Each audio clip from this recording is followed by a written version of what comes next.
Welcome back to our channel Vanajeevi. Ramaiah కథ కథగానే మిగిలిపోతుంది అని చాలా మంది ఇబ్బంది బాధపడ్డారు. అండ్ ఆ కథ సినిమాగా చూడాలి అని ఆశపడ్డారు. సో వాళ్ళ కోరిక తీరింది. అండ్ దాంతో పాటు ఆ సినిమా గద్దర్ అవార్డు కూడా కొట్టింది.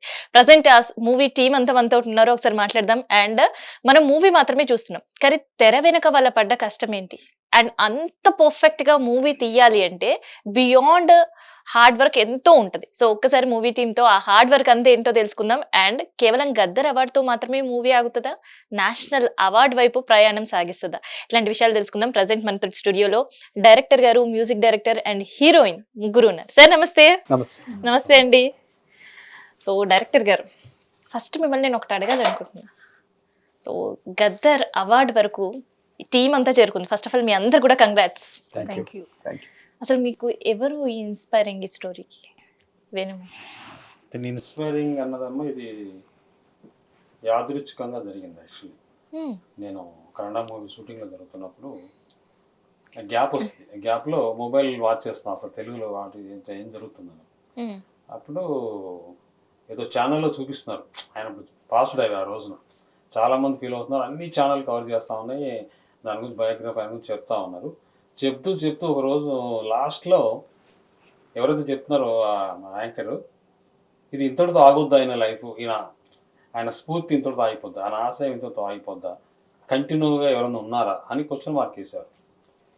నేను చాలా దానికి ఇన్స్పైర్ అయిపోయాను. ఆ క్వశ్చన్ మార్క్ మిమ్మల్ని రీచ్ అయింది అనుకుంటా. బాగా మెంటల్లీ ఇబ్బంది పెట్టింది ఆ క్వశ్చన్ మార్క్. ఏది ఆగిపోద్దా, ఇంత లైఫ్ లాంగ్ ఆయన 60 సంవత్సరాలు 70 సంవత్సరాలు చెట్టు నాటడానికి ఆయన జీవితం సరిపోయింది. నిస్వార్థంగా, ఎలాంటి స్వార్థం లేకుండా. ఆయన ఎవరు ప్రచారం కోసం, నో పబ్లిసిటీ ఏదో ఏది నాకు ఇది రావాలి ఇది కావాలి అని ఆశించని వ్యక్తి. ఆయన గుడికి వెళ్తే గుడికి లోపలికి వెళ్లకుండా గుడి ముందు ఒక చెట్టు నాటి ఆ చెట్టుకు దండం పెట్టుకొని వస్తాడు.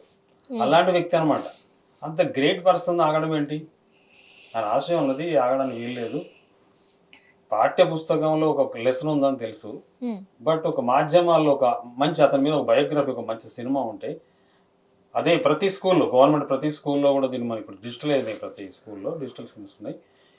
ఇలాంటి సినిమా ప్రతి పిల్లలకి చూపించేస్తే నెక్స్ట్ తరానికి రీచ్ అవుతానే ఉద్దేశంతో నేను అనుకున్నా. ఓహో, అక్కడ క్వశ్చన్ మార్క్ మిమ్మల్ని టచ్ చేసి నన్ను కంటిన్యూ చేసి. ఎన్ని ఇయర్స్ బ్యాక్ అనుకున్నారు సార్? జస్ట్ ఒక 7 months బ్యాక్ అనుకున్నారు.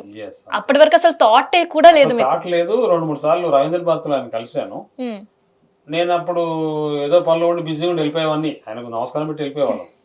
బట్ ఈ క్వశ్చన్ మార్క్ అన్న ఇక్కడ నమస్కారం పెట్టి వెళ్ళిపోయింది, అక్కడ దాకా రీచ్ అయ్యి అరే మనం కలిసాము ఆయన్ని, ఇప్పుడు లేడా, అయ్యో ఇంతకుముందు ఆ చెట్లు నాటుతా ఉన్నాడు అనుకుంటాము. ఆయన లేనేసరికి అసలు ఎవరు నాటుతారని ఫీలింగ్ వచ్చింది. చాలా మంది ఏదో నాటి వెళ్ళిపోతూ ఉంటారు. సో దాన్ని నీళ్లు పోసి రక్షించే వాళ్ళు ఎవరు అన్నది నాకు బాగా ఇన్స్పైర్ చేసింది. అసలు క్యారెక్టర్స్ లో హీరో హీరోయిన్ గా ఎవరిని అనుకున్నారు మీరు? ముందు ఆయన మీడియాలో ఆయన గురించి టోటల్ తెలుసుకున్నాను. నేను ఫస్ట్ ఆఫ్ ఆల్ తెలుసుకొని ఆయన గురించి ఇంటర్వ్యూలు విని ఆయన ఆలోచన విధానం అసలు ఎలా ఉంటుంది, ఫర్దర్ ఎలా ఉంటుంది, ప్రజెంట్ ఎలా ఉంది అన్నది బాగా స్టడీ చేశాను. తర్వాత స్టడీ చేసి సబ్జెక్ట్లో రాసుకొని దీనికి ఎవరైతే బాగుంటుంది అనేసి నేను చాలా మంది అనుకున్నాను. అందులో 4 మెంబర్స్ అనుకున్నాను. 4 మెంబర్స్ 3 మెంబర్స్ 2, 3, 4 ఫస్ట్ పక్కన పెట్టి 2, 3, 4 టచ్ చేశాను. అడిగా ఫస్ట్ 2, 3, 4 తో స్టార్ట్ చేశారు. 1 ఆపాను, పక్కన ఒక వ్యక్తి ఉన్నాడని ఆపా. సో ఆ ముగ్గురిని టచ్ చేశాను. డైరెక్టర్ గారు బాగుంటుందండి, బట్ ఇప్పుడే అప్కమింగ్ స్టేజ్లో ఉన్నాను ఒకరు తప్పించుకున్నారు. నేను కొంచెం ఏం బిజీ లేకపోయినా కూడా బిజీగా ఉన్నానండి. నేను కొంచెం క్యారెక్టర్ ఇన్వాల్వ్మెంట్ తో చేయాలి, టైం తీసుకోవాలి, ఆయనలోకి ఇంటరాక్ట్ అవ్వాలి, ఇవన్నీ ఉంటాయి సార్, మన కష్టం అవుతుందేమో, నేను ఎంత ప్యాషన్గా కటింగ్ ఈటింగ్ అని చెప్పొచ్చు. ఒక అతను తప్పించుకున్నాడు. ఇక ఒకదానైతే టైం కూడా ఇస్తాను ఇవ్వాల, పేరు చెప్పను. అలా జరిగింది. అయితే ఇప్పుడు జానకమ్మ గారితో మాట్లాడదాం. ఫస్ట్ చెప్పండి, ఫస్ట్ ఎవరు అనుకున్నారు? ఇంకెవరు లేరా చేయరా అనుకుని నేను అసలు ఫస్ట్ ఫీల్ అయ్యాను. అది ఇంత బ్యూటిఫుల్ సబ్జెక్టు, ఇంత బ్యూటిఫుల్ లైఫ్ బయోగ్రఫీ, ఏం చేయాలి నెక్స్ట్ ఎవరు అన్నది ఫస్ట్ రౌండ్ అప్ చేసుకొని జస్ట్ మెసేజ్ పెట్టాను ఆయనకు. ఆయన పాపం రియాక్ట్ అయ్యాడు. ఆయనే బ్రహ్మాజీ గారు అనమాట. కానీ ఈ క్యారెక్టర్ చేయాలి అని అంటే టాలెంట్తో పాటు involvement more important. Yeah yes. So Janakamma garu ఎలా అనిపించింది క్యారెక్టర్ మీకు? ఆబ్వియస్గా ఇంత మంచి రోల్ బ్రహ్మాజీ గారు లాంటి పర్సనే ఎప్పుడు కమర్షియల్స్ ఇలాంటి రోల్స్ కాదు, ఇలాంటి రోల్ చేయాలంటే నేను పోయినా కూడా అది బతికి ఉండాలి అనేసి అన్నారు. అలాంటిది ఇప్పుడిప్పుడు వస్తున్న నాలాంటి ఆర్టిస్ట్కి ఇలాంటి రోల్ రావడం చాలా అదృష్టం. ఎందుకంటే ఒక లైఫ్లో ఏదైతే ఉందో రియల్ లైఫ్ బయోపిక్ మూవీ అనే కాదు, యంగ్ టు ఓల్డ్ వరకు మన డైలీ లైఫ్లో జరిగే ప్రతి ఎమోషన్స్ ఉంటాయి. ఏదో ఒక సీన్లో వచ్చి వెళ్ళిపోవడం కాదు కదా. ఇన్ జనరల్గా మనం ఈ యంగ్ ఒక 30 years ఆఫ్ ఏజ్లో ఉంటే మన పాస్ట్ 10 సంవత్సరాల ఫోటో చూస్తేనే మనకి అసలు మనమేనా అని అనిపిస్తాం. మెమోరీస్ ఉంటాయి. అండ్ తర్వాత end of the day reach అయిన తర్వాత ఆ ఫొటోస్ ఎట్లా ఉండే అనేది కూడా ఇమాజినేషన్ కి కూడా అందదు. అట్లాంటిది 3 రోల్స్ కలిపి చేశారు ఈ మూవీలో. ఎలా అనిపించింది మిమ్మల్ని మీరు స్క్రీన్ లో చూసుకున్నప్పుడు? అంటే నాకు నేను ఏదైనా చేసిన రోల్ నేను అంత ఎమోషనల్ అవ్వను, ఎందుకంటే అది రియాలిటీ కాదు. ఓకే నేను యాక్ట్ చేసిన అది అన్నీ గుర్తొస్తుంటాయి కదా, బట్ ఇది బయోపిక్ మూవీలో కొంచెం ఎమోషనల్ అయ్యాను. ప్రతి ఒక్కరికి కనెక్ట్ అవుతుంది ఈ రోల్ అనేది. ఏదో కల్పితమైన పాత్ర కాదు, రియల్ లైఫ్ కాబట్టి ప్రతి ఒక్కరు ఎక్కడో దగ్గర కనెక్ట్ అవుతారు. సో చాలా హ్యాపీగా ఉంది. సరే, ఇక్కడ director garu Janakamma she alive. Yes so alive ఉండే జానకమ్మని మీరు మూవీలో రియల్ గా చూపించారు, ఎస్ క్యారెక్టర్ మార్చి. సో ఒక హై టాస్కే ఉంటుంది ఇందులో, 100%. ఎందుకంటే ఆమెతో కనెక్ట్ అయిన వాళ్ళు, ఆమెతో రిలేషన్షిప్స్ ఉండేవాళ్ళు, ఎక్కడో ఒక చోట ఆమెకు పరిచయం ఉండేవాళ్ళు. కొంతమంది క్యారెక్టర్ అసలు బాగా చేయలేదని, కొంతమంది బాగా చేసిండ్రా, అసలు ఇట్లా కూడా ఉంటుందా అని ఆలోచించేవాళ్ళు. సో ఈ అన్ని హై టాస్క్ మధ్యలో ఎలా అనిపించింది అసలుకి? యాక్చువల్లీ నేను ముందు సబ్జెక్ట్ అంతా అయిపోయాక ఆయన క్యారెక్టర్ రాసుకున్నాను. ఆయనది వచ్చింది, ఆవిడ కనపడలా. ఏంటి ఇలాంటి వ్యక్తికి ఒక ఫ్యామిలీ ఉంటుంది కదా, ఆ ఫ్యామిలీ జర్నీ ఎలా ఉంది, వాళ్ళ వైఫ్ జర్నీ ఎలా ఉంది, ఆమె థాట్స్ ఎలా ఉన్నాయి అని చెప్పి ఆవిడ ఇంటికి వెళ్ళాను. అందరం కలిసి వెళ్ళాం. మోహన్ గారు వాళ్ళ ఊరు, మోహన్ గారు ఖమ్మమే. సో వెళ్ళి ఆమెతో కూర్చొని 3-4 times కలిసాం. మా అమ్మ జనకమ్మ గారు ఇట్లా చేద్దాం అనుకున్నాం రామయ్య గారి మీద అంటే ఆవిడ ముందు ఏడ్చింది. ఏం ఫీల్ అయ్యాను, అయ్యో అంటే జనరల్ జస్ట్ 6 months. ఎందుకంటే వాళ్ళు పబ్లిసిటీకి చాలా దూరం, దేన్ని ఆశించలేరు. మమ్మల్ని పబ్లిసిటీ చేయాలి, ఒక సర్టన్ మీడియా కావచ్చు, సోషల్ మీడియా కావచ్చు, ఎప్పుడు అనుకోలేదు. అట్లాంటి వాళ్ళు మూవీ ఒప్పుకోవడం అనేది. సో ఆమె ఏడ్చి తర్వాత ఫీల్ అయ్యి తప్పకుండా చేయండి, బాగా చేయండి. సో ఆయన అది ఏదైతే చేసేవాడు ఆమె సజీవంగా ఆయన చూపించండి అని బాగా చెప్పి ఎమోషన్ అయ్యారు. అప్పుడు అడిగాను, అమ్మ మరి సరేమో పొద్దులేసి రామయ్య గారు పొద్దులేసి చెట్లు మొక్కలని వెళ్తారు కదా, అసలు మీ జర్నీ ఏంటి, మీరు ఎలా ఏ వయసులో పెళ్ళయింది, పెళ్ళైనప్పుడు మీరు ఏమనుకున్నారు, పెళ్లి తర్వాత ఎలా జరిగింది మీ ప్రయాణం, మీకు 4 పిల్లలు ఆయనకు, వాళ్ళిద్దరికి 3 అబ్బాయిలు 1 అమ్మాయి. సో ఆవిడ చెప్పిన కొన్ని అద్భుతంగా ఉంటాయి. ఆయన చెట్లను వెళ్తారు, వాళ్ళు యాక్చువల్లీ కుమ్మరి కుండలు చేస్తారు, అది ఆ కమ్యూనిటీలో ఉన్నారు. వాళ్ళ నాన్నగారు చాలా పెద్ద పేరు. ఆయన కంటిన్యూ చేశాడు. పెళ్ళైన కొత్తలో వ్యవసాయం ఉంది 2 ఎకరాలు, అది కంటిన్యూ చేశాడు. సర్టెన్ ఒక టైంలో అది 2 వదిలేశాడు. అప్పుడు 4 పిల్లలతో ఆమె ఎంత కష్టపడింది అన్నది అసలు చాలా బాధాకర విషయం అన్నమాట. అన్ని చేయని పని అంటూ ఉండదు, అన్ని పనులు చేసింది, పిల్లల్ని పోషించుకుంది. ఒకనొక టైంలో గంజినీరు పోసి పెంచింది. సో అది ఏ రోజున ఆయన చెట్టు నాటవద్దని చెప్పలేదు. అంత గ్రేట్ క్యారెక్టర్. ఎందుకే చెప్తున్నాను, ప్యారలల్గా చూసుకుంటే ఏంది ఒక రేంజ్లో ఉంటే ఈవిడతో అదే రేంజ్ ఉంది, చీకట్లో ఉన్నాను క్యారెక్టర్. ఈ 2 చూపించడానికి ఒక అద్భుతమైన పాట కావాలనుకున్నాను. ఆ పాట రూపంలో లిరిక్స్ గానయాద్ గారు అని ఒక ఆయన రాశారు. ఆ పాటను మన మోహన్ గారు దగ్గరికి వెళ్ళి చెప్పి ఇట్లా ఉంది సార్, నాకు 2 క్యారెక్టర్ రన్ అవ్వాలి, రామయ్య గారికి రన్ అవ్వాలి, ఆమె వైఫ్ రన్ అవ్వాలి. వైఫ్ తెలియదు ఎవరికి, ఈ పాట రూపంలో మనం చెప్పాలి అని చెప్తే మోహన్ గారు చాలా అద్భుతం ట్యూనింగ్ ఇచ్చారు, బాగా కంపోజ్ చేశారు. థ్యాంక్ యూ మోహన్ గారు. Thank you sir. So Mohan గారిని పరిచయం చేసే ముందు మాటలు కాదు, మీరు పాటల రూపంలో చెప్పాలి. గద్దర్ అవార్డు అందుకున్నారు కాబట్టి హ్యాపీనెస్ ని ఎట్లా ఎక్స్ప్రెస్ చేస్తారు? అంటే మొట్టమొదటిసారిగా ఈహా ఛానల్ ప్రేక్షకులకి, యాజమాన్యానికి నిజంగా ధన్యవాదాలు. ఎందుకంటే ఫస్ట్ మా గద్దర్ అవార్డు వచ్చిన ఆనందంలో ఫస్ట్ పిలిచి మమ్మల్ని మీరు ఇంటర్వ్యూ చేసినందుకు మీ అందరికి కూడా ధన్యవాదాలు తెలియజేసుకుంటూ, ఈ యొక్క సినిమా మొత్తం కూడా నేను చెప్పదలుచుకుంది ఏంటంటే, సార్ కండిషన్ అప్లైడ్, పాట. ఫస్ట్ మీరు పాటతోనే స్టార్ట్ చేయాలి కదండి, ఎస్ ఎగ్జాక్ట్ ఏమంటారు? 100% దానికే ఎక్కువ పేరు వచ్చింది. పాట పాడతాను, తర్వాత మాట్లాడతాను.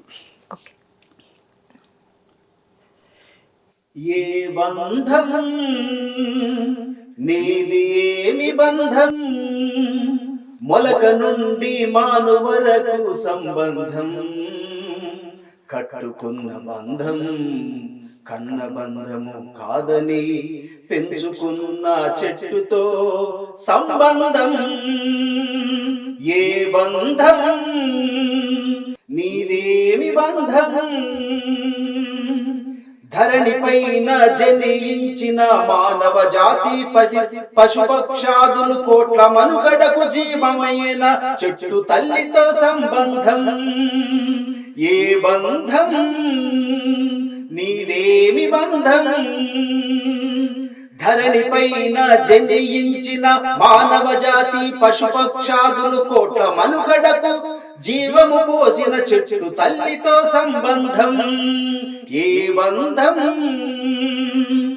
నేల అడిగెనా నింగి అడిగెనా, నేల అడిగెనా నింగి అడిగెనా, గాలి అడిగెనా, గోయి తీసి చెట్టు నాటి నీళ్లు పోసి ఆకాశాన్ని తాకేటట్టు వనములు పెంచే సంబంధం.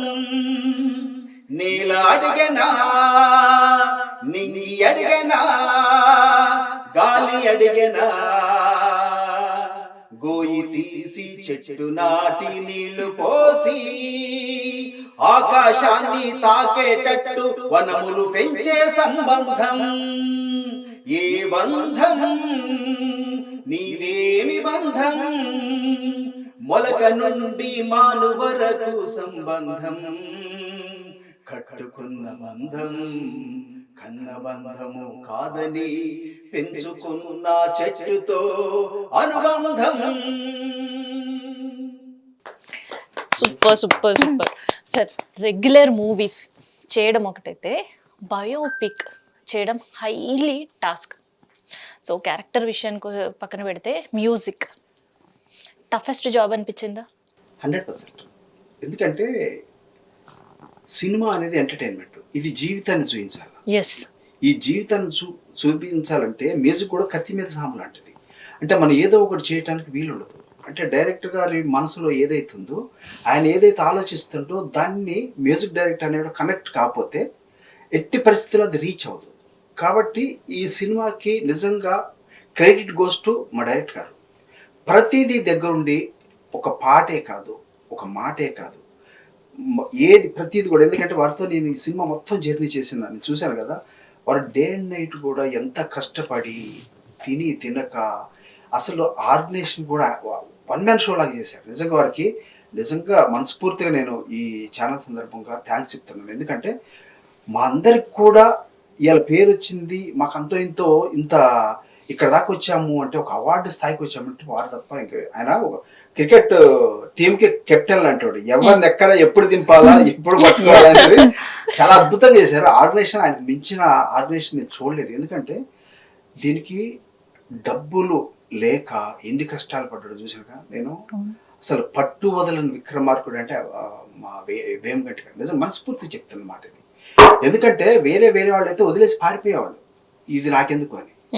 కానీ అది గమ్యాన్ని చేర్చడం అనేది నిజంగా హ్యాట్సప్ డైరెక్టర్ గారు. నిజంగా మోహన్ గారు, ఒక్కసారి గద్దర్ అవార్డ్ అనౌన్స్ చేసిన తర్వాత ఎక్స్పెక్ట్ చేశారు అవార్డ్ వరకు మా షార్ట్ ఫిలిం రీచ్ అవుతుంది అని అనుకున్నారా తీసినప్పుడు? ఇది మా ఎందుకంటే ఫైట్ ఇది లేదు. మా డైరెక్టర్ గారు ఫస్ట్ ఏం చెప్పారంటే, మోహన్ గారు ఇది మన డబ్బులు కాదు, దీనికి అవార్డు వస్తుంది, మీరు చూడండి అన్నాడు. ఆ రోజు స్టార్టింగ్ లో చెప్పాడు, అది ఖచ్చితంగా జరిగింది. ఆయనకు ఒక విజన్ ఉంది. ఆ విజన్ ఇప్పుడు 6 నంది అవార్డు వచ్చిన వ్యక్తికి ఎంత విజన్ ఉండాలి? ఇది 7వ అవార్డు మా డైరెక్టర్ గారు.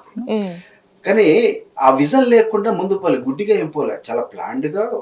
దీనికి నిజంగా చెప్పాలంటే ఇది మీ న్యాచురల్ గా ప్రతి ఊర్లో తిరిగి, ప్రతి ఊర్లో మేము కూడా ఎక్కడ కూడా మేము మమ్మల్ని అందరూ అది భోజనం చేసుకున్నారు, వాళ్ళే భోజనాలు పెట్టారు, వాళ్ళే మాకు ఏది కావాలంటే అరేంజ్ చేశారు. ఈ సినిమా కాబట్టి ఏది మన అట్లా మేము ముందుకు పోగలిగాము. మా కెప్టెన్ మమ్మల్ని అందరినీ ఒక పడవలో వేసుకుని మొత్తం గమ్యం చేర్చారు.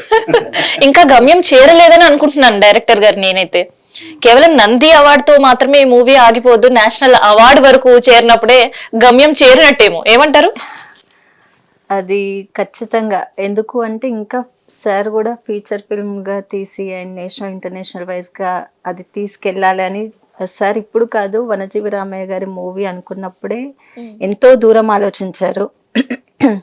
మెయిన్గా నేను ఇక్కడ కూర్చున్నా అంటే సార్ వల్లే. ఎందుకంటే ఇప్పుడు వస్తున్న ఆర్టిస్టులకి ఇలాంటి ప్లాట్ఫామ్ చాలా అవసరం.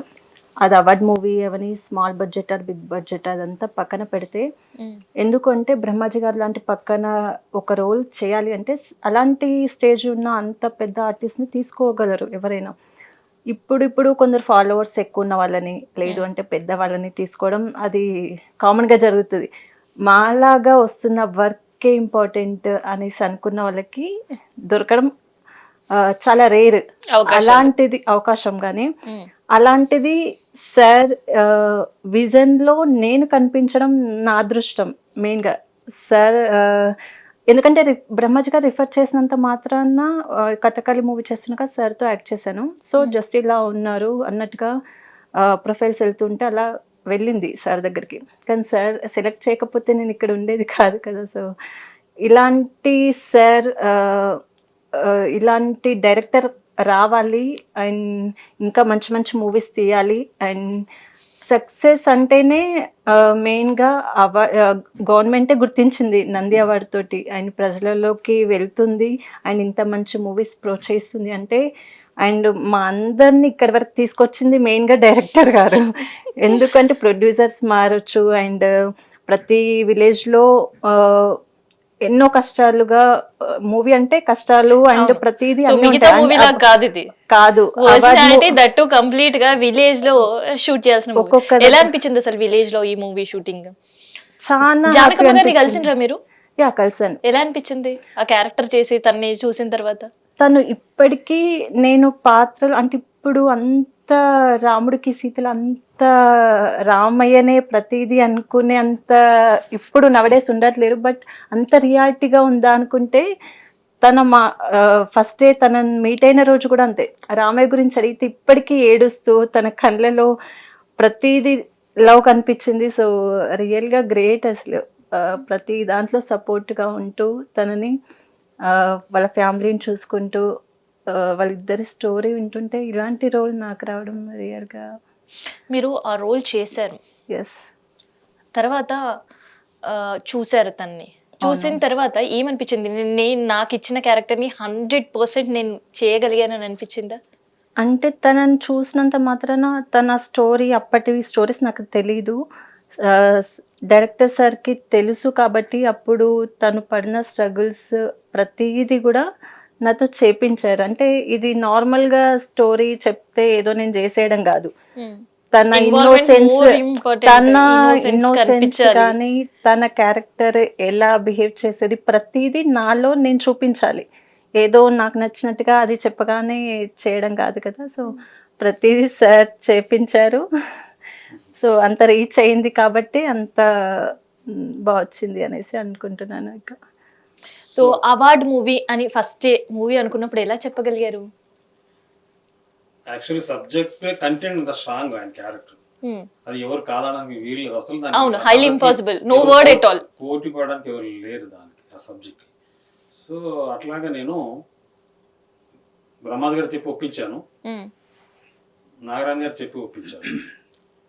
బ్రహ్మాజీ గారు చాలా కొంచెం భయంగానే యాక్ట్ చేశాడు, ఒప్పుకున్నాడు ముందు.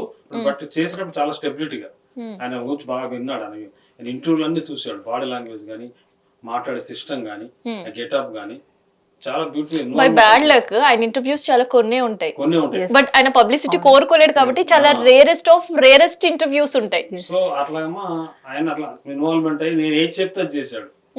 ఎక్కడ కూర్చున్నాడు ఆయనలాగే ఆయన ఫోటోలు చూపించి చేపించాను. రాసుకున్న కథ కాదు అది, ఆయన ఆయన తెలిసిందే రాసుకొని చేసేవాడు. అంత న్యాచురల్ ఉంటాయి. ఆయనతో పోటీ పడి తెలియని క్యారెక్టర్ వాళ్ళు జానకమ్మ అవును, క్యారెక్టర్ జానకమ్మ క్యారెక్టర్ తనకి అస్సలే ఆయనతో తెలియదు. పోటీ అవును. సీనియర్ ఆర్టిస్ట్ తో పోటీ పడి చేసింది ఆయన పాపం. ఏ రోజు అసలు ఒక రోజు ఒక ఐస్ నుంచి ఆ నీళ్లు రావాలి కన్నీరు రావాలి అని చెప్తాను ఒక సీన్ లో. ఆయనేమో 4 పిల్లల్ని పెంచి నేను అప్పులు చేసి అది చేసి ఇది చేసి నేను పెంచుతున్నాను, మీరేమో చెట్టు నాడడానికి వెళ్ళిపోతారు, ఇవి ఏడ్చినా కూడా చెట్టు నాడడానికి వెళ్ళిపోతారు. అది మొన్న సినిమా మేము ప్రివ్యూ చేసినప్పుడు అయితే కొంతమంది ఆడవాళ్ళు అయితే తిట్టారు, ఇతనేంటండి బాబు అంతలా ఏడుస్తాను పిల్లలు ముందు పెట్టుకుని అప్పుల పాలు తిండిలేక అని ఇప్పుడే వస్తాను జానకని వెళ్ళిపోతాడు. అంత అన్నమాట ఆయన డెడికేషన్ అట్లుంటది. చెట్టు మీద కానీ ఏదైనా ఉంటే చెట్లకు చిన్న చెట్లు పడిపోతే ఆయన ప్రాణం పోతుంది అనమాట, అట్లుంటది ఆయన ప్రేమ. ఇప్పుడు జనరేషన్ ఎవరు ఉండరు అలా అయితే ఆ లేడీస్. క్యారెక్టర్ రియల్ గా ఇలాగే ఉన్నాయని నమ్మే కన్నీళ్ళు పెట్టుకున్నారేమో. Yes exactly. కొత్త వాళ్ళు ఆర్టిస్టులే, ఈవెన్ సినిమా వాళ్ళు మన సినిమా అనుకుంటారు, బట్ అది కాదు, అది టోటల్ ఇన్వాల్వ్మెంట్. మన కోదండరామ్ గారు అయితే ఇంత అద్భుతంగా ఇంకెవరు చేస్తారో లేదు, ఎలా ఉంది సినిమా, దాని ఏం చెప్పాలి, అందులో ఏం మైనస్ లేవని చెప్పాడు. గద్దర్ కూతురు వెన్నెలమ్మ కూడా సినిమా చూసి అది చూస్తా ఉంటే జానకమ్మలో మా అమ్మని చూసుకున్నాను నేను చిన్న పిల్లప్పుడు మా అమ్మ అట్లా పెంచింది, మా నాన్న వెళ్ళిపోతే అంటే ప్రతి ఒక్కరికి ఇంటరాక్ట్ అవుతుంది. ఆ క్యారెక్టర్స్ అలా ఉంటాయి, అంత న్యాచురల్గా ఉంటాయి అన్నమాట. సో అట్లాగా ఆ సినిమాను ముందు తీసుకెళ్ళాను. ఇప్పుడు ఆ ఖమ్మంలో స్టార్ట్ చేసాము. ఖమ్మంలో వీళ్ళిద్దరిని చూసి ఆమె వాళ్ళ ఫ్యామిలీ అంతా కూర్చుంది ముందు. రామయ్య గారి వాళ్ళ వైఫ్ తో పాటు వాళ్ళ కూతురు వాళ్ళ పిల్లలందరూ కూర్చొని వీళ్ళిద్దరిని చూస్తున్నారు. ప్రత్యేకంగా ఏం జరుగుతుందని చెప్పి అసలు మనవాళ్ళు కూర్చున్నారు ఇక్కడ తాతలాగా చూస్తున్నారు పిల్లల్ని. మనవాళ్ళు ఉంటారు కదా బ్రహ్మాజీ గారిని తాతలా చూస్తున్నారు. సో ఆయన ఏమంటే నన్ను ఇలా చూస్తున్నారంటే నేను యాక్టింగ్ పక్కన కూడా చెట్టు నాడతానని కూడా చెప్పాడు ప్రెస్ లో. అంత ఎన్వాల్వ్మెంట్ ఉంటుంది అనమాట. So great person. ఏంటంటే ఇంకోటి చెప్పాలి, ఆయన క్యారెక్టర్ విని సార్ బడ్జెట్ తక్కువైంది అవును, ఏ రెమ్యునరేషన్ తీసుకోకుండా చేశారని విన్నా. నేను ఎలా మీకు అన్ని చేయగలనంటే రెమ్యునరేషన్ అంటే నాకు మీరు ఏమి వద్దు, నేను ఆ క్యారెక్టర్ చేయాలి, అందరికి దొరకదు, ఇది ఇంత అదృష్టం, ఇంత మంచి క్యారెక్టర్ నాకు దొరకదు అనేసి ఆయన హృదయం, మంచి హృదయానికి నేను ఇప్పుడు ఈ చాలా థ్యాంక్ చెప్తున్నాను బ్రహ్మాజీ గారు. అయితే అసలు మీరు ఫస్ట్ బ్రహ్మాజీ గారు అనుకున్నప్పుడు క్యారెక్టర్ కి ఓకే చెప్పడం సర్ప్రైజింగ్ మీకు. తర్వాత ఎటువంటి రెమ్యునరేషన్ తీసుకోకుండా ఆయన చేస్తారడం ఇది మీకు ఒక షాక్ అనుకుంటా. పెద్ద షాక్ ఇది. ఇంకో తెలియదు 10 రోజులు 10 days అమ్మా. ఆమె 500 సినిమాలు ఆయన క్రాస్ చేస్తున్నాడు. డైలీ lakhs మీద రెమ్యునరేషన్ ఉంటుంది నాకు తెలిసి. బట్ ఆయన అసలు రెమ్యునరేషన్ పక్కన పెట్టి టైట్ షెడ్యూల్లో కూడా మేము అడిగినప్పుడు ఒకవైపు ఏమో సెన్సార్ చేయాలి, డిసెంబర్ లైవ్ సెన్సార్ చేయాలి, గద్దరావాడు దగ్గరకు వస్తున్నాయి నోటిఫికేషన్, ఇంత టాస్క్ ఉంది నాకు. డే అండ్ నైట్ వర్క్ చేసాం. ఒకవైపు డబ్బింగ్ చెప్పుకోవాలి, ఎడిటింగ్ చేయాలి, సెన్సార్ చేయించాలి. డిసెంబర్ లోపల అయితే సెన్సార్ అయితేనే మేము ఎలిజిబుల్ మేము గద్దర్ అవార్డ్స్కి. సో అప్పుడు ఆయన చెప్పి పెద్ద పెద్ద సినిమాలు యాక్ట్ చేసాం. మొత్తం డేట్స్ అడిగి ఎక్కడికి వెళ్ళాలి, ఇక్కడ నుంచి 60 kilometers వెళ్ళాలి. ఇక్కడ కొమరవేల దగ్గర వేయించిన గ్రామం, మన హీరోయిన్ గారి ఊరే అది. సో అక్కడ చేస్తే ప్రజలు రామయ్య గారు చెప్తే బ్రహ్మరథం అనమాట. రామయ్య గారి పేరు చెప్తే రండి సార్ అని వీధి అంతా కొమ్మరవారి వీధే ఉంటుంది. ఆ వీధిలో షూట్ చేసాం ఒకరి ఇంట్లో. ఆయన పేరు నరేష్ గారు అని, చాలా పాపం వాళ్ళ ఫ్యామిలీ అంతా సపోర్ట్ చేసింది, వీధి సపోర్ట్ చేసింది. మధ్యాహ్నం భోజనాలు కూడా వాళ్ళే పెట్టేవాళ్ళు అనమాట. పిల్లల్లా చూస్తున్నాం మమ్మల్ని. సో గ్రేట్ అసలు ఆ ప్రజలందరికీ. ఖమ్మంలో కానీ వికారాబాద్లో షూట్ చేసాము, ఇక్కడ విలేజ్లో షూట్ చేసాము. అద్భుతం అనమాట. మాదేం లేదు, మేము వాళ్ళకేం అట్లా, వాళ్ళు మాకు ప్రేమ ఇస్తా ఉన్నారు, అన్ని ఇస్తున్నారు. అంత వండర్. మీ రెమ్యునరేషన్ ఏంటి మరి? ఎందుకంటే ఒక పెద్ద ఫిలిమ్స్ లో చాలా బిజీ ఉన్నారు హీరో గారు, సో తన వంతు తను కాంట్రిబ్యూట్ చేశారు. కానీ మీ కెరియర్ స్టార్ట్ అవుతుంది అండ్ ఇట్లాంటి రోల్స్ ఐ థింక్ మీకు ఇది ఫస్ట్ ఛాన్స్ ఆపర్చునిటీ, అంటే బయోపిక్ లో చేయడం. And biopic first chance. Janakamma గారు ఉన్న లైవ్ లో మళ్ళీ ఆ క్యారెక్టర్ మీరు చేయడం అనేది I think this a first opportunity and first role అనుకుంటున్నాను నేనైతే. అంటే లీడ్ రోల్గా ఇంత ఇది ఫస్ట్ మూవీ అండ్ ఇంత ఫుల్ లెంత్ రోల్లో ఉన్నది. అండ్ స్టార్టింగ్లో కూడా నేను రామయ్య గారి బయోపిక్ అంటే ఏదో నార్మల్గా ఉంటుంది వైఫ్గా అనేసి అనుకున్నాను. కానీ సార్ తర్వాత చెప్తుంటే ఇంత డెప్త్ ఉందా, ఇంకా తనకి ఈక్వల్గా ఉండే రోల్. రామయ్య గారి ఇంటర్వ్యూసే చాలా రేర్గా ఉంటాయంటే వాళ్ళ వైఫ్ అసలు తెలియదు, ఎక్కడో ఒక చోట అలా కనిపిస్తారు, నోరు విప్పి మాట్లాడిన సందర్భం చాలా చాలా చాలా అరుదు, తక్కువ. సో అందుకని వీడియోస్ చూసాను తను ఎలా మాట్లాడుతుంది ఎలా అని, ఏమీ లేదు. సో డైరెక్టర్ గారు ఏది చెప్తే కది అనేసి ఫిక్స్ అయిపోయాను. కాకపోతే సీన్ లో సారీ ఇందాక చెప్పే ఆగిపోయాను. పిల్లలతో ఉండి తను వెళ్ళిపోయిన తర్వాత ఒక సింగిల్ ఐలోనే నీళ్ళు రావాలని చెప్పాను నేను. అది చాలా ఇదిగా ఉంటుంది, పర్ఫెక్ట్గా అలా తీసింది డ్రాప్. అక్కడ ఉన్న వాళ్ళందరూ క్లాప్స్ అనమాట. ఏంటి అమ్మ ఇంత కష్టపడుతుంది నిజంగా. ప్రజలు ఉంటారు కదా చుట్టూ, ప్రజలు సావిత్రమ్మ బయోపిక్ లో ఈ సీన్ ఉంటుంది. అంటే ఆమె అది చూస్తే బట్ ఇప్పటికి ఇది eyes న్యాచురల్ లో లైఫ్ water కదా, వస్తుంది. ఇది లైఫ్ లైఫ్ ఇది. అందులో ఆ ఫీల్ తో అలా డ్రాప్ రావడం అంటే చుట్టుపక్కల అందరూ ఆడవాళ్ళే ఉన్నారు. ఈ వాళ్ళ పల్లెటూరు బాధలు ఎలా మాటలు ఎలా ఉంటాయో మీకు తెలుసు. అవును. అలా తిట్టారు ఆమె అని. నిజం, ఆమె అంతా కష్టపడుతుంది వాడు వెళ్ళిపోతున్నాడు అనేసి ఆయన ఇన్వాల్వ్ చేశారు అక్కడ. Yes, exactly. ప్రజలు involve అయిపోయారు. నేచురల్ గా చూసారు కాబట్టి వాళ్ళు కూడా ఇన్వాల్వ్ అయ్యారు. అంటే వాళ్ళకి స్టోరీ మొత్తం తెలియక అలా, కానీ నార్మల్ గా రామయ్య గారు అండ్ జానకమ్మ మధ్యలో చాలా లవ్ ఉండేది, తను ఏమి అనకపోయేది. సో కొన్ని ఇలా ఒక్కొక్క దగ్గర పట్టించుకోకుండా కొంచెం బయటికి వెళ్తున్నారనే దానితో అలా నెగటివ్ వెళ్ళింది. కానీ అండ్ పేమెంట్ విషయానికి వస్తే నేను పేమెంట్ ఇది అని ఏం చెప్పలేదు, బట్ కొంచెం ఇలా ఇస్తాము అవార్డ్ మూవీ మేమే కాబట్టి చెప్పాము ఆమె అని చెప్పారు. So okay, first role important and అందులో just comedy role or emotional scene ఏదో ఒక్కటి లాగా కాదు, ప్రతి ఒక్క ఎమోషన్ ఒక లైఫే ఉంది ఇందులో. అందులో ప్రజలలోకి వెళ్ళాలని సార్ వాళ్ళు ఇంత చేసే ప్రయత్నం గవర్నమెంట్ వరకు వెళ్ళింది ఇది. సో ఈ రోల్ నాకు ఖచ్చితంగా ప్లస్ అవుతుంది అనేసి చాలా గట్టిగా సో అనుకున్నాను. రామయ్య గారి కోసము కొన్ని ఇంపార్టెన్స్ ఉన్నాయమ్మా సీన్స్. అది సరే ఒకసారి మళ్ళీ ఒక సాంగ్ వినేద్దాం. ఇక్కడ నారేంద్ర- ఎన్ని సీన్స్ ఉన్నా కూడా మ్యూజిక్ అనేది కాస్త క్రిటికల్. ఎందుకంటే ఒక హీరోని ఇంట్రడ్యూస్ చేసేటప్పుడు వేరు, ఒక రొమాంటిక్ సాంగ్ వేరు, ఇంకోటి వేరు. కానీ ఇక్కడ బయోపిక్. అయితే మా డైరెక్టర్ గారు ఏం చెప్పారంటే నాకు నా రెమ్యునరేషన్ విషయం ₹1,00,00,000 ఇప్పిస్తాను ఈ సినిమాకి. ప్రొడ్యూసర్తో మాట్లాడి తర్వాత ఎప్పుడు ఇస్తారని ఎదురు చూస్తా ఉన్నాను నేను ఈ సినిమాకి. ఆస్కార్ అవార్డు వచ్చాక వస్తుంది ₹1,00,00,000. ఆస్కార్ అవార్డు రావాలి, దీనికి వస్తుంది కూడా. గ్లోబల్ ఇష్యూ ఇది, ఖచ్చితంగా వస్తుంది. వెళ్తున్నాం. ఆస్కార్ నేషనల్ అవార్డు ఖచ్చితంగా వస్తుంది. అన్ని భాషల్లో చేద్దామని డైరెక్టర్ గారు అంటున్నారు. దీని అంతటికి మా టీము హ్యాపీగా డైరెక్టర్ గారితోనే ప్రయాణం జరుగుద్ది. సరే మీ మ్యూజిక్ హార్డ్ వర్క్ ఏంటి? So beyond off screen, on screen చూసాం కానీ బియాండ్ ఆఫ్ స్క్రీన్ మీరు పడిన ఇబ్బందులు ఏంటి? చాలా అంటే ఇందాక చెప్పాను కదా, కత్తి మీద సాములాగా ఉంటుంది. అంటే ప్రతి వాళ్ళు డైరెక్టర్ గారు తీసిన ప్రతి సీన్ కూడా బ్యాక్గ్రౌండ్ ఏడిపించాలి కదా. అవును. అది అది ఆ బ్యాక్గ్రౌండ్ లేకపోతే, అది ఏడిపించకపోతే సీన్ పండదు కదా. అవును. అందుకే డే అండ్ నైట్ కూర్చొని దానికోసం చాలా శ్రమ చేసి అద్భుతంగా చేసాం. ఎలాంటి చాలా అద్భుతంగా వచ్చింది తక్కువ టైంలో. తక్కువ ఇన్ టైం. జనరల్ గా మీ మ్యూజిక్ కి ఎడిటింగ్ వేరే వాళ్ళు చేసినా మీరు అంత తొందరగా సాటిస్ఫై కారు అని విన్నాం. సో అంత పర్టికులర్ గా ఉండేవాళ్ళు. సో మ్యూజిక్ విషయంలో ఎంత హార్డ్ వర్క్ చేశారు? అంటే డైరెక్టర్ గారు పక్కన ఉండేది కదా మాతోనండి. ఆ సీన్ ఎలా ఉండాలి, అక్కడ ఇన్స్ట్రుమెంటేషన్ కూడా చెప్పేవాడు. ఈ సీన్లో మోహన్ గారు ఈ ఇన్స్ట్రుమెంట్ ఉంటే బాగుంటుంది, మీరు ఒకసారి ఆలోచించండి, ఇలా ఉండాలి అని ప్రతిదీ కూడా చూపించేవారు నాకు. ఒక్కొక్క సీన్ చూపించేవాడు వేరే సినిమాలు, ఇలా ఉండాలండి. అందుకే అంత గొప్పగా చేయగలిగాం, ఏడ్పించగలిగాం, అవార్డు కొట్టగలిగారు. అవార్డు కొట్టగలి. నెక్స్ట్ అదే మొన్న మేము ప్రసాద్ ల్యాబ్స్లో అభినందన సభ సందర్భంగా గెస్టులను పిలిచి కోదండరామ్ సార్ని, బెన్నెలక్కని, వీళ్ళందరినీ, మన ప్రకాష్ అన్న, వీళ్ళందరూ వచ్చారు, చాలామంది వచ్చారు. అంటే హాల్ నిండిపోయింది. మీరు నమ్మరు, ఆ సినిమా అయిపోయేసరికి 5-6 సార్లు క్లాప్స్ కొట్టారు. ఎవరు క్లాప్స్ కొట్టమనిలే, అంత అన్నోన్ పర్సన్, ఎవరెవరికి తెలీదు, స్నేహితులు వచ్చారు.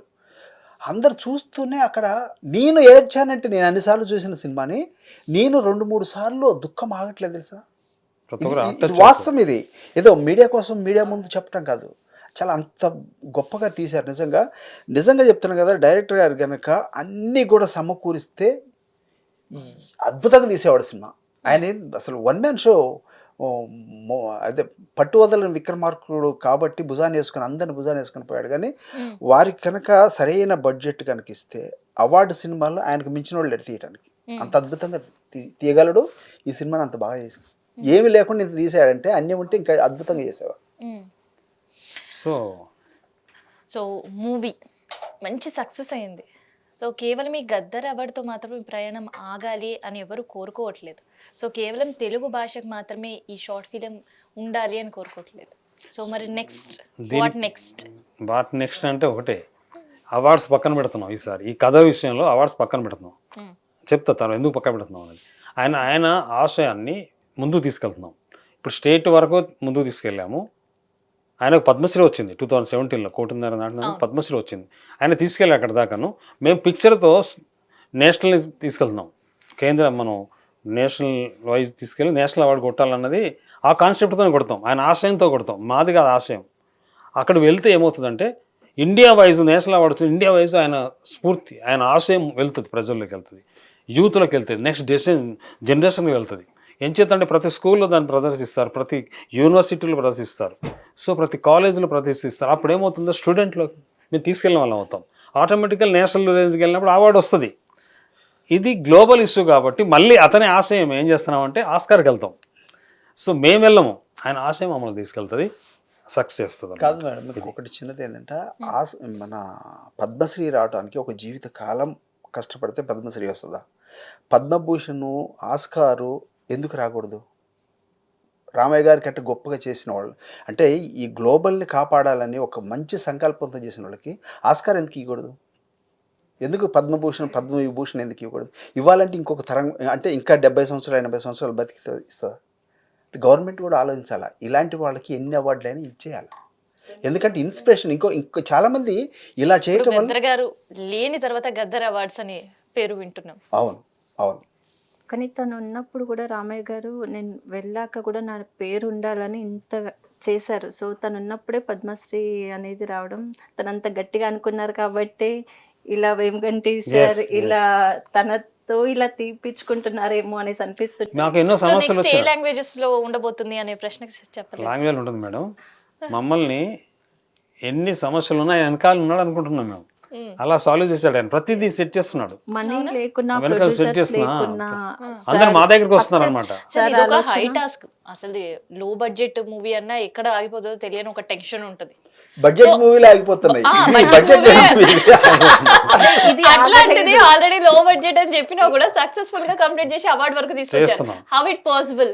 మేము పాసిబుల్ పక్కన అయింది. పెడితే మేము ప్రజలు కూడా వాళ్ళు ఏ ఊరికి వెళ్తే వాళ్ళు సపోర్ట్ చేయడం. ఖమ్మం ఒక్కటే కాదు, వికారాబాద్ కానీ వేచరేని అది మా హోమ్ టౌన్, అక్కడ కూడా అంతే. వాళ్ళకి వనజీవి గారు అంతగా ప్రతి ఒక్కరికి అంటే మొత్తం ఫుల్ బయోపిక్ తన రియల్ స్టోరీ తెలీదు, బట్ తర్వాత తెలుసుకొని ఇంతగా చేశారా అనేసి అసలు ప్రతి ఒక్కరు సపోర్ట్ చేయడం. ఏదో మేము రిక్వెస్ట్ చేసి ప్లీజ్ చేయండి అని కాదు, వాళ్ళే మేము వస్తాం మేము చేస్తాం అనేసి అనడం, ఆయన భోజనాలు పెట్టడం, ప్రతిదీ చిన్న చిన్న థింగ్స్ కూడా ఫెసిలిటీస్ కూడా ప్రతిదీ చూసుకున్నారు. అసలు ఇంకోటి ఏంటంటే వాస్తవం చెప్పాలంటే ఆస్కా కాదు, డైరెక్టర్ గారికి ఒక ప్లాన్, ఒక విజన్ ఉంది.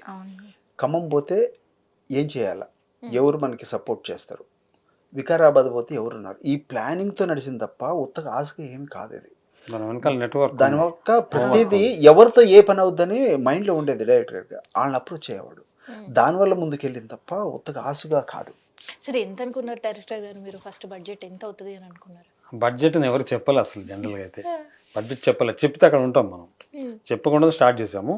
అది నా ఒక్కడికే తెలుసు అది ఎంత బడ్జెట్ అవుతుందో అది.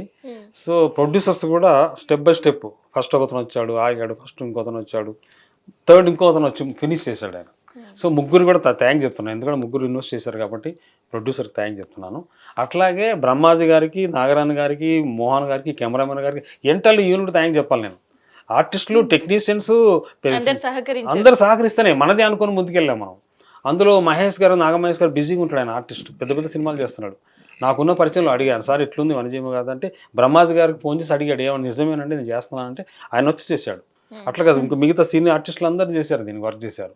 సో ఒక్కరు కాదు, ఇది ప్రతి ఒక్కరు దీనిలో వర్క్ చేసే సర్వీస్ సపోర్ట్ చేశారనమాట. వాళ్ళందరికీ థ్యాంక్ చెప్తా ఉన్నాను. బ్రహ్మాజీ గారికి, నాగమణి గారికి, మోహన్ గారికి, కెమెరామన్ గారికి స్పెసిఫిక్గా అందరికీ చెప్తా ఉన్నా. దీన్ని ఒక లాంగ్వేజ్తో ఆపను మేడం, ఇందాక మీరు అడిగారు. గద్దర్ అవార్డు అయిపోయింది, రీచ్, ఇంకో మైల్కి వెళ్ళాలి మేము, ఆ మైలే నేషనల్ అవార్డు 100% వెళ్తాం. ఎంచేత ఆయన ఆశయం తీసుకెళ్ళాలి మేము, అందుకే కష్టపడుతున్నాం. మంచి ఆలోచన, దానికి వెళ్తాం. దానికి ఆయన సంకల్పం ఆగలేదు, తన సంకల్పం ఆగలేదు, సార్ సంకల్పం కూడా ఎక్కడ. సో దానికి మా యూనిట్ అందరు నాకు సపోర్ట్ ఇంకా ఇస్తారని అనుకుంటున్నా, కోరుకుంటున్నాను. సో గద్దర్ అవార్డు వచ్చిన సందర్భంలో గద్దర్ గారి పైన అంటే గద్దర్ నాకు చాలా ఇష్టమైన గాయకుడు, ఆయన వాగ్గేయకారుడు. ఆయన మీద నిజంగా గద్దర్ అవార్డ్స్ ఇవ్వటము సంతోషకరం. ఎందుకంటే ఆయన చనిపోయినప్పుడు చాలా బాధపడ్డాను నేను. ఆయనతో నేను ట్రావెలింగ్ ఉంది సినిమా ఇండస్ట్రీలో. ఆయన పేరు తెలిసిన వాళ్ళు కూడా అప్పుడప్పుడు ఒకసారి చూసి వాళ్ళు, లేదంటే మూవీ సంబంధించి కావచ్చు, ఆయన రియల్ లైఫ్ తెలుసుకునే వాళ్ళు కూడా అందరు రోడ్డు పైకి వచ్చేసారు. అవును అవును. ఆయన గద్దరన్న ఎంత గొప్ప సినిమాలో కూడా చాలా అద్భుతమైన పాట. నీ పాదం మీద పుట్టుమచ్చనై సెల్లెమ్మా, తోడబుట్టిన రుణం తెచ్చుకుంటానే సెల్లెమ్మా, పెద్ద మనిషివై పూసిన నుండే ఆడపిల్లపై ఆంక్షలు ఎన్నో, చూసేదానిని చూడొద్దంటారు, నవ్వే చోట నవ్వొద్దంటారు, అటువంటి నీ అన్నను కాను సెల్లెమ్మా, నీ చిన్ననాటి స్నేహితులమ్మా సెల్లెమ్మా. ఎంత గొప్ప రాశాడు అంటే ఆ పాటకి టచింగ్ అసలు నంది అవార్డు వస్తే రిజెక్ట్ చేశాడు గద్దరన్న, తెలుసా మీకు? అప్పట్లో ఆయనకి ఈ పాటకి నంది అవార్డు వచ్చాయి, 2 నంది అవార్డు వచ్చినాయి అనుకుంటా మ్యూజిక్ డైరెక్టర్ గారికి దీనికి. అలాంటి గొప్ప వ్యక్తి మన ముందు లేడంటే అది తెలంగాణలో పుట్టడం చాలా గొప్ప. ఎందుకంటే మనం ఆయన చూసాము, ఆయనతో తిరిగాము. ఆయన మరణించిన తర్వాత నేను ఎంత బాధపడి ఒక చిన్న పాట రాశాను.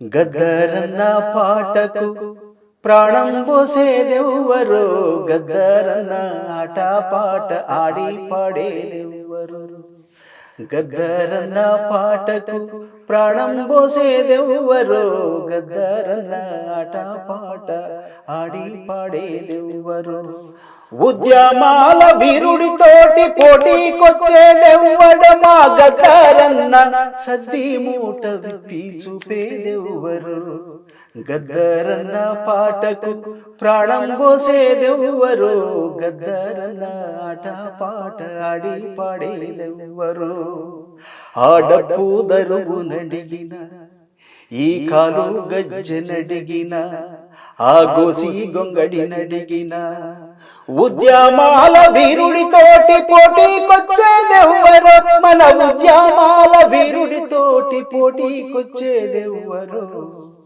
గద్దరన్న పాటకు ప్రాణం పోసేదెవ్వరు, గద్దరన్న ఆట పాట ఆడి పాడేదెవ్వరు. నేనే రాసుకొని పాడారు. ఎంత హార్ట్ టచింగ్ గా ఉందంటే అది వింటుంటే. గోచి గొంగడి గురించి కావచ్చు, ఆయన కాలి గజ్జె గురించి కావచ్చు, అసలు ఎవరు లేరు గద్దరికి పోటీ. నిజంగా నేను ఆ పదం రాశాను, ఉద్యమాల వీరుడితోటి పోటీకొచ్చేదెవ్వడు, ఎవడు అన్నాను. ఎవడు అనేసరికి ఒక రచయిత ఎవరు లేరా అంటే ఖచ్చితంగా లేరు చెప్పిన. ఎవడు గద్దరన్న సద్దిమూట ఇప్పే వాడు ఎవరు లేరు అంటే ఆయన ఆయన ఆయన అనుకరించేవాడు తప్ప ఆయనకు పోటీ ఎవరు లేరు. సో ఒక గ్లామరస్ రోల్ కావాలి అని అనుకుంటారు ఎవరైనా కథ చెప్పినప్పుడు. సో అట్లాంటిది ఆల్రెడీ మీరు చూసుంటారు జానకమ్మ, ఇప్పుడు అతను ఏ స్టేజ్లో ఉంది. సో ఈ రోల్ ఎక్కడో ఒక చోట మళ్ళీ ఆ ఏజ్ రోల్ చేయాల్సిన పరిస్థితి ఉంటుందని. సో ఏమనిపించింది? ఏజ్ అంటే ఓన్లీ ఓల్డ్ ఏజ్ లాగా చూపించట్లేరు కదా, యంగ్ టు ఒక లైఫ్నే చూపిస్తున్నారు. సో గ్లామరస్ రోల్ అంటే ఓన్లీ ఆ మూవీ వరకే పరిమితం అవుతుంది తప్ప తర్వాత చాలా మంది హీరోయిన్స్ అనుకుంటారు ఎంత గ్లామరస్ రోల్స్ చేస్తుంటే మనకి అన్ని ఆపర్చునిటీస్ వస్తుంటాయి అని.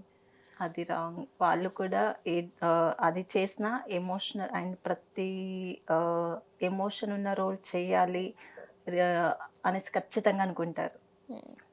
దాంతోనే పేరు వస్తుంది. అందులో అన్ని ఎమోషన్స్ ఉండవు కదా గ్లామరస్ రోల్లో. సో అలా ఏముండదు. So fully సాటిస్ఫైడా?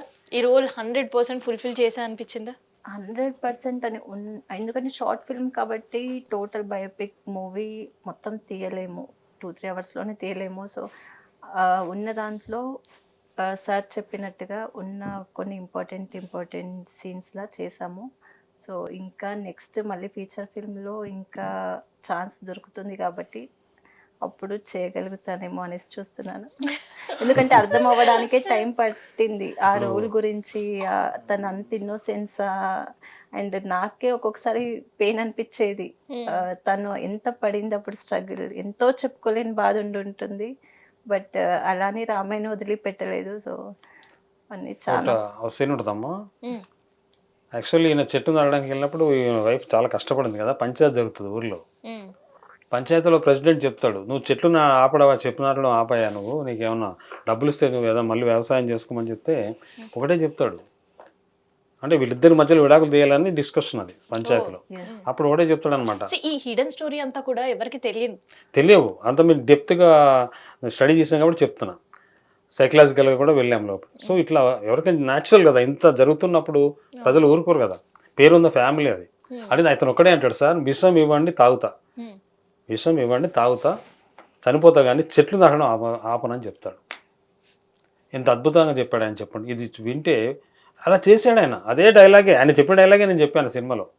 వాళ్ళ వైఫ్ ఏమంటుందంటే వాళ్ళ నాన్నతో, వద్దు డాడీ మాకు విడాకులు వద్దు, రాముడు అరణ్యానికి వెళ్ళినప్పుడు అయ్యో అరణ్యానికి వెళ్తానని కష్టపడతానని పుట్టింటికి వెళ్ళలేదు నాయన, రామయ్యతోనే ఉంది కదా అరణ్యకి వెళ్ళింది కదా, నేను అంతే రామయ్య బాబుతో నేను ఉంటాను, ఈ కష్టాలు నాకేం ప్రాబ్లం లేదు, ఆయన అంటే నాకు ఇష్టం, ఆయనతోనే ఉంటా అని చెప్తుంది. అంత beautiful character Janakamma character. So అద్భుతం అనమాట సీన్, అంత డెప్త్గా ఉంటుంది సీను.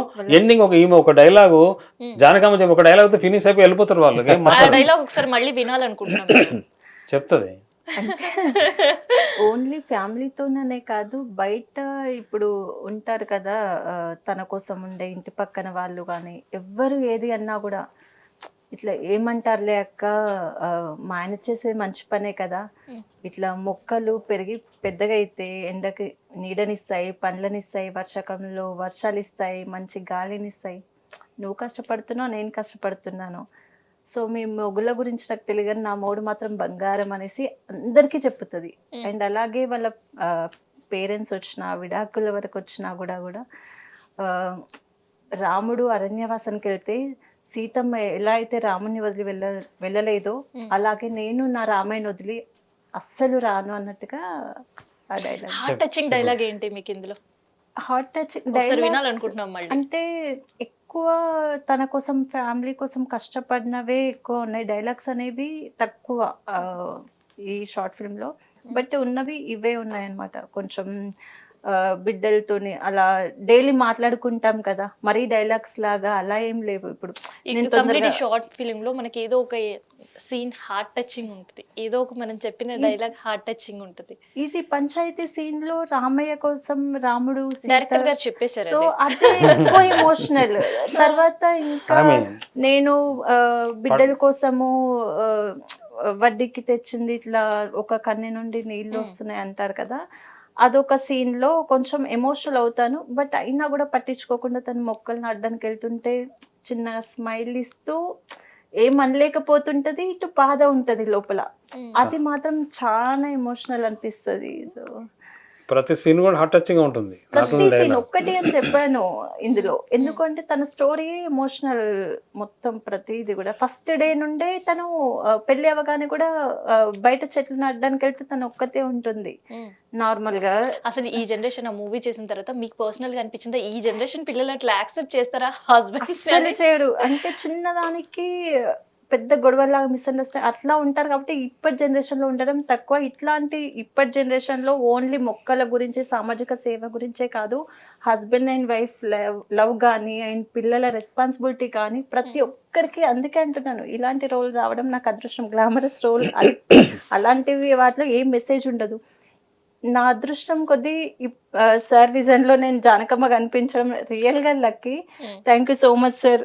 నేను ఆ విషయంలో మాత్రం ఎందుకంటే ఓన్లీ సామాజిక సేవ కాకుండా ప్రతి ఒక్కరు కనెక్ట్ అయ్యే మూవీ ఇది.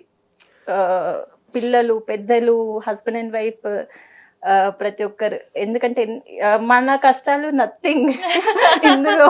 తను చేసిన దాంట్లో అందులో పాజిటివ్ని చూసుకొని మనము ఎంత ఇందులో నేర్చుకోవాలనేది మెసేజ్ చాలా ఉంటుంది. ఇంకొక సీన్ ఉంటుంది రామయ్య గారిది, ఇన్సిడెంట్ అవుతుందమ్మా, చెప్పాలి ఇది అవసరం ఉంటుంది. యాక్సిడెంట్ అవుతుంది ఆయనకు ఎట్ 70 years అతనికి యాక్సిడెంట్ అవుతుంది.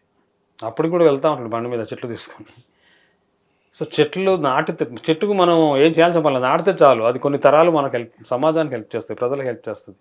ఇందాక నాగమణి గారు చెప్పినట్టు ఎన్నో ఇస్తుంది, మనకు నీడనిస్తుంది, పళ్ళనిస్తుంది, ఆక్సిజన్ ఇస్తుంది, ఇవన్నీ ఇస్తుంది.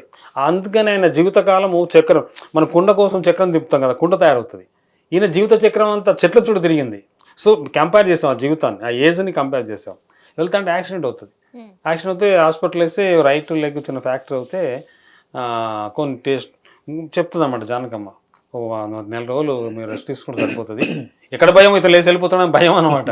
4 రోజులు రెస్ట్ తీసుకోమన్నాడు అని చెప్తే వాళ్ళ బ్రదర్ వాళ్ళ కొడుకు వచ్చేసి చూపిస్తాడు ప్లే, నేను యాక్షన్ చేసే అతని మీద పోలీస్ కేసు పెడదాం అనుకుంటున్నాం అని చూపిస్తారు. ఆయన కొంచెం తక్కువ వినపడుతుంది. పేపర్ చదివిన తర్వాత కేసు ఏం పెట్టద్దు, వాడికి నా రామాయణ ఒక చెట్టు లాంటి రామాయణ గుద్దేశాడు వాడు, మనకు పనిష్మెంట్ ఏమి ఇస్తాను, ఏమి ఇస్తారో చెప్పండి అంటాడు. అని 1000 చెట్లు నాటి రక్షించాలి, ఇదే పనిష్మెంట్ అంటాడు. అలాంటి పరిస్థితులు కాలు ఫ్రాక్చర్ అయ్యి చేస్తారు. ఎవరైనా చెప్తారు పోలీస్ కేసు పెట్టి పనిష్మెంట్ తీసుకోమని. చెట్లు నాటడమే నా జీవిత ధ్యేయం, చెట్లు నాటమానండి, రక్షించమానండి అంటే ఏమి మాట్లాడలేదు, వైఫ్ మాట్లాడలేదు, పిల్లలు ఎవరు మాట్లాడలేదు. సో అలాంటి ఇన్వాల్వ్మెంట్ అనమాట. చెట్టే ప్రాణము, చెట్టే జీవితము, చెట్టే శ్వాస. ఇంకొకటి మేడం, ఒక చిన్న మాట ఏంటంటే, మాది ఖమ్మం, నేను చిన్నప్పటి నుంచి చూశానండి. వాళ్ళు ఊరు వెళ్తుంటే ఇరువైపుల రోడ్డు చెట్లు నాటారు. ఆ చెట్లు రోడ్డు వెడల్పు కోసం గవర్నమెంట్ కొట్టేయాలంటే ఆయన పర్మిషన్ అడిగితే ఆయన వద్దు అంటే 2 సంవత్సరాలు ఏమో ఆగారు దాన్ని. ఆయన మరణించిన తర్వాతనేమో కొట్టి అది రోడ్డు వెడల్పు చేసినట్టుంది. ఆయన కోసమే ఆగారు తెలుసా. 5000 చెట్లు పెట్టాడు. అబ్బా, అంటే ఆయన ఎంత బాధపడతాడు అనేది ఆయన బాధపడతాడు. ప్రతి ఒక్కరికి తెలుసు తను ఎంత ప్రాణంగా చూసుకుంటారు ఆ చెట్లని అనేసి. అయితే ఇప్పుడు ఆయన గొప్పతనం మనం చెప్పుకుంటూనే, ఆయన ఇన్స్పిరేషన్ లేకుండా మనం టీవీల ముందు ఇటు ముందు మాట్లాడుకుంటూ బయటికి వెళ్ళడానికి ఎవరి పని వాళ్ళు చేసుకోకుండా, ఇది చూసిన వాళ్ళు మనం కూడా ప్రతి ఒక్కళ్ళు కూడా చెట్టు నాటే కార్యక్రమాన్ని పెట్టుకోవాలి. ఎక్కడైనా అవకాశం ఉన్నప్పుడు మనం బాధ్యత తీసుకుంటేనే కదా. ఎందుకంటే మనం చాలా చెప్తా ఉంటాం, కానీ మనం కూడా చేయాలి. చేసినప్పుడే ఆయన ఇన్స్పిరేషన్ కూడా ముందుకు తీసుకెళ్లిన వాళ్ళు. అదే చెప్తాడు ఆయన. సో మీ టీం అందరు కూడా thank you so much. Thank you. So ఇట్లాగా వనజీవి రామయ్య గారి బయోపిక్ చేసి మేము గద్దర్ అవార్డు విన్నర్ అయ్యాము. తెలంగాణ గవర్నమెంట్కి కానీ మా షార్ట్ ఫిల్మ్ జ్యూరీ వాళ్ళందరికీ థ్యాంక్ చెప్తా ఉన్నాము. తెలంగాణ గవర్నమెంట్ గద్దర్ అవార్డ్స్ ఎలా ఇస్తుందో వనజీవి రామయ్య గారి పేరున వాతావరణం అని ఒక వింగ్ ఉంటుంది, పరివారణం వింగ్ ఉంటుంది, దానికి ఒక ఆయన పేరు పెట్టి అవార్డు ఇవ్వాలని చెప్పి నేను తెలంగాణ గవర్నమెంట్కి నేను రిక్వెస్ట్ చేస్తున్నా యాజ్ ఏ డైరెక్టర్గా మా టీం అంతా. థ్యాంక్ యూ మీ టీం అందరికి కూడా. వనజీవి రామయ్య మూవీ అందరికి చూపించడంతో పాటు గద్దర్ అవార్డు కొట్టారు. మీ ప్రయాణం మీ అవార్డుతో మాత్రమే కాదు, నేషనల్ అవార్డు వరకు కూడా రీచ్ అవ్వాలని నేను కూడా కోరుకుంటున్నాను. Thank you. ధన్యవాదాలు.